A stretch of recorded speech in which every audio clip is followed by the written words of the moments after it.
ئەو هەواڵەی هەما بوو سەبارەت بە عەلی هولووری ئەندامی ئەنجومەنی نۆلاند لە نەرویج ئێستا لەگەڵ خۆی قسە دەکەین. ئەو بەڕێزیان لە نەرویجەوە لەگەڵمان دەبێت هەر سەبارەت بە هەڵبژاردننی ئەنجومەنی نۆلاند لە نەرویج گفتوگۆی لەگەڵ دەکەین. بەڕێز عەلی سڵاوت لێبێت، ڕۆڵی ئەو ئەنجومەنە چییە لە هەرێمی نۆلاند لە نەرویج کە هەڵبژاردننی بۆ دەکرێت و ئێوە ئومێدەوارن تێدا سەرکەوتوو بن؟ سپاس لابوهاجی و هەمی بینەرێت کوردستان 24 ڕۆڵێکی ئەنجومەنی گەلە ڕۆڵەت بینێت ڕۆڵێک شوانە ئەوە بازرگانیە، ڕۆڵێکی ترە ئەوە یەک کولتوریە و ڕۆڵێکی ترجە هاتن و چۆنەیە. گەلە ڕۆڵە بی ئەف ئەنجومەنەت بینێت و ئەف ئەنجومەنەت ئەکت بێژن سەرپەرشتیە 41 باژێرات کرد لە وێرێم. باشە، ئێوە پلان و پرۆژەتان چییە لە ڕێگەی ئەنجومەنەوە تا جێبەجێیان بکەن؟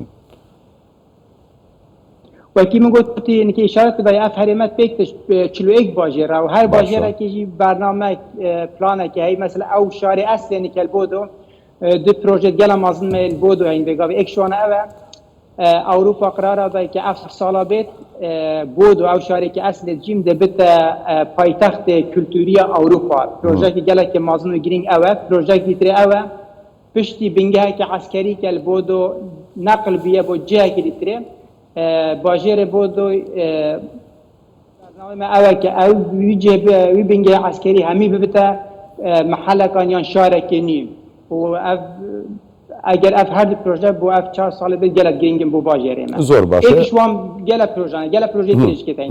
باشە. پرسی هەرە گرنگ کە ڕەوەندی کوردی دایمەن چاوی لەوەیە ئەوانەی کە لە دەرەوەن ئێوە پەیوەندیتان لەگەڵ ڕەوەندی کوردی و هەروەها چۆن کار دەکەن ئەمە ئەنجومەنە لەگەڵ ڕەوەندی کوردی بۆ پەیوەندیەکانی نێوان نەرویج و هەرێمی کوردستان؟ هیچ پلانێکتان لەم بارەیەوە هەیە؟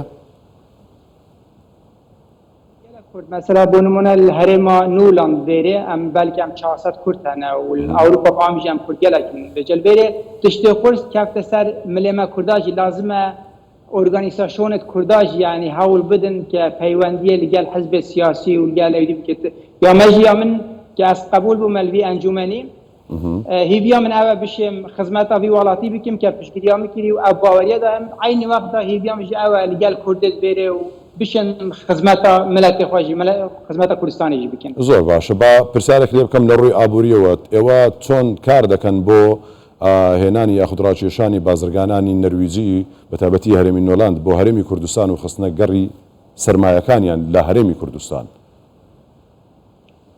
حتانیکە چی هەوڵ ناتینە دانێ بەس ئەو شتێکی ئەس پێ ئاگادارم هەرێما نولاند دەرێ ئۆفیسەکە هەیە لە بروکسل ئەوژی ئۆفیسەکە بازرگانیە هەوڵت دت کە کۆنتاکتێ لەگەڵ هەرێما نولاند و دەبەرێ دێژی چێ کرد.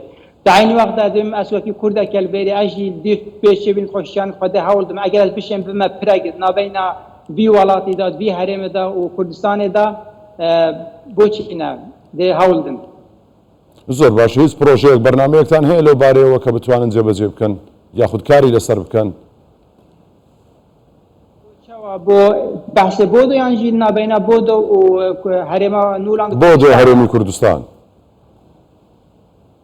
هەتانێکە چی بەرنامە نینە بەس ئەگەر ئەوە تازە ئەز قبول بووی ئەنجومەنیەت ئەنجومەنە پێکی تێتش 45 کەسە لە هەرێما نولاند بێجا ئەسوەکی کوردێک ئەگەر هەوڵ بێرم هەوڵ بدن مەسەلا کۆنتاکتێکە چێکن نابینە هەرێما نولاندا و کوردستانێدا بەلکە بشن پەیوەندێک چێ بێتیان بازرگانی بێتیان تشتێکی کولتوری بێتیان تشتێکی دی بێت کە ئەدەم گرنگ ئەوە کە کۆنتاکتێک هەبێت نابینە کوردستانێدا و وڵاتێت ئەوروپادا بگشتی داوە گەلێک چل بارێ بازرگانی بێت کولتوری بێت هەر بارێکی هەبێت و لێرەژی ئەم کوردێت ئەوروپا لازم ئەم داورێ خۆ ڕۆڵی خۆ ببینم بەڕاستی ببنە پرێکت نابینە ئەوروپا و کوردستانێدا.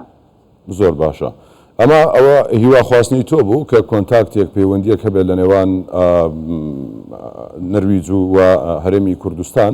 باشە، ئێوە کۆنتاکتان هەیە لەگەڵ ڕەوەندی کوردی لەگەڵ کۆمەڵە کوردیەکانی دیکە لە وڵاتانی دیکە جگە لە نەرویج ئێوە پەیوەندیتان چۆنە لەگەڵیان؟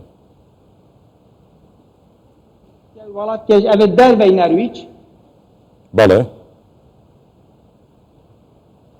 جێداخەیە مە کۆنتاکت لەگەڵ ئەو کوردێدینین مەسەلا بێت سوێد یان ئەڵمانیا یان ئیتالیا یان فرانسا مەینە بەس کۆنتاکتە مە کۆنتاکێکە باشی هەیە لەگەڵ کوردێت نەرویج بێرێ بجات شتێ گرنگ ئەوە بێرێ ئەم چ کوردێت نەرویج بن ئەم هەوڵ بدن سترینج نرویج پیشم بو هرما کردستانه جا چه لایه هبید بازرگانی به کلتوری به سیاست به چه بید گرینگه کرد سویجید عینی وقت هر واسه کرد هر یکش مل هر جایی که هبید اگر حول بدن کنتاکت که درست بکن نابینا کردستانه و بیوان والات نرویج دا بارکم ده باش بید. بله.